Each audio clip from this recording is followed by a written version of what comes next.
A video was recently posted to Facebook of an incident that occurred in Elma. The reaction on Facebook has been significant, with over 250 shares and hundreds of comments, which is understandable considering there were children on the bus. There were no reported injuries. Parents are understandably upset, and you can tell by the comments, which many indicate the driver should be terminated. The Elma School District issued this statement. On June 4th, an Elma School District bus was involved in a traffic accident at a railroad crossing on 11th Street in Elma. The district has asked the Elma Police Department to investigate the incident.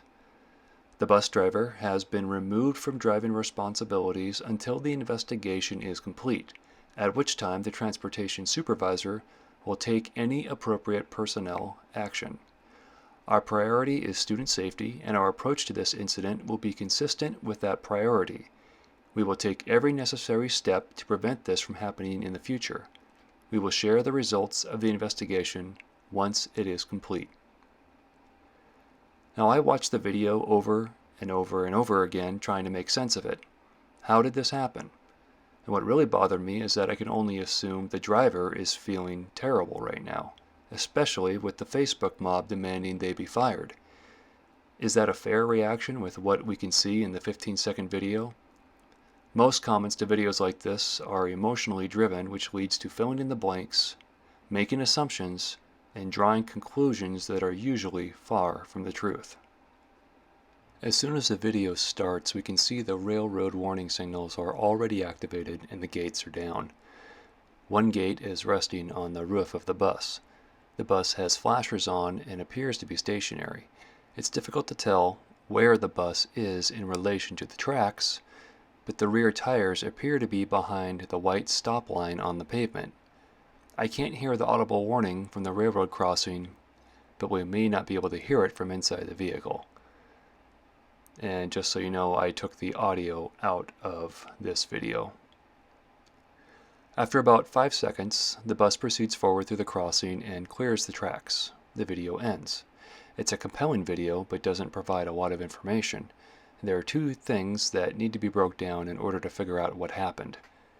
One, how did the bus end up under the crossing guard? And two, why did the bus drive through the gate and across the tracks if a train was approaching? I don't know the person who posted the video, and I have no idea who was driving the bus. I do have 2 children that attend Elma Elementary and ride the bus, but not this bus. I've had experiences with the school district's transportation supervisor and my kid's bus driver, and it's all been positive. So how did the bus end up under the crossing guard? Let's start by reviewing what should happen when a school bus approaches a railroad crossing. According to the WAC, when a school bus approaches a railroad crossing, the driver will activate their hazard lights within 200 feet prior to the stopping. The driver will open the door and driver window to listen for approaching trains. And the driver shall not proceed until the door is closed, visibility is clear, and the school bus can safely proceed across and completely clear the rail grade. This is the railroad crossing on North 11th Street. This is the stop line indicated by the red arrow. Notice the trees obscuring the view. In order to have a clear sight line, the bus would have had to go past the stop line to see if a train was coming. You will also notice the location of the gate in relation to the stop line. According to the Washington State Department of Transportation Traffic Manual, the stop line should be located approximately 8 feet in advance of the gate. As you can see, the stop line is located directly under the gate. The gate itself is required to be 12 to 15 feet minimum from the rails. When I measured, I found the gate about 19 feet from the closest rail, along with the stop line. Here's my theory of what may have happened. The bus stopped behind the stop line, but was unable to see down the east end of the tracks due to the trees obscuring their view. The driver moved forward a few feet to clear the line of sight. Then the railroad crossing signal activated. Even if the driver saw the warning lights first, they only precede the gate by 3 seconds. Since the gate is incorrectly located on top of the stop line, it came down on the roof of the bus, which is about where the video starts. In the video, we can see that the rear tires are behind the stop line. This is a 40-foot bus with a wheelbase of about 22 feet, so the first few feet of the bus may have been over the tracks when the crossing guard came down. According to the superintendent's statements, the driver of the bus visually confirmed that there was a train approaching at a slow rate of speed. The driver only has two options, either back up or move forward. The rear view is very limited. If they back up, they may potentially hit a car behind them or run someone over. They have a clear line of sight forward and can see the train is moving slowly enough to be able to clear the tracks in time. The driver decides to drive forward and clear the tracks to safety. The person taking the video stated the train came through 5 to 10 seconds after. I've also heard from at least 2 witnesses who confirmed this is what happened. Due to the visual obstructions and the incorrect location of the crossing gate, I believe the driver is not at fault for being under the crossing gate when inactivated.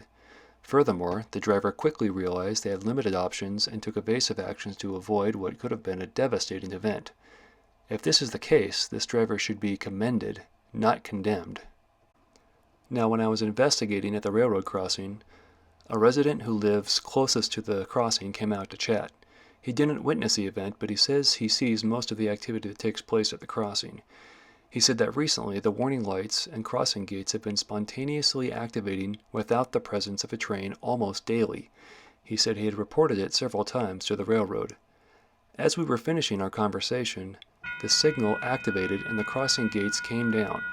I started to record to see if the train was actually coming.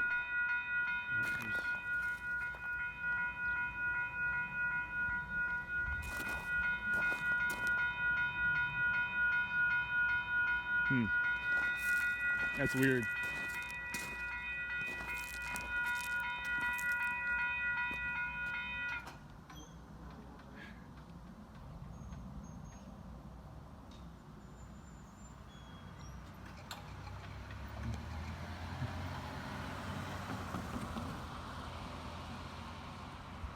So that's what it's been doing, huh? Yeah, that's what it's been doing. I think there's a phone number over here. No train. The resident confirmed this is what had been happening frequently at this crossing. Whether this has anything to do with the bus incident is uncertain.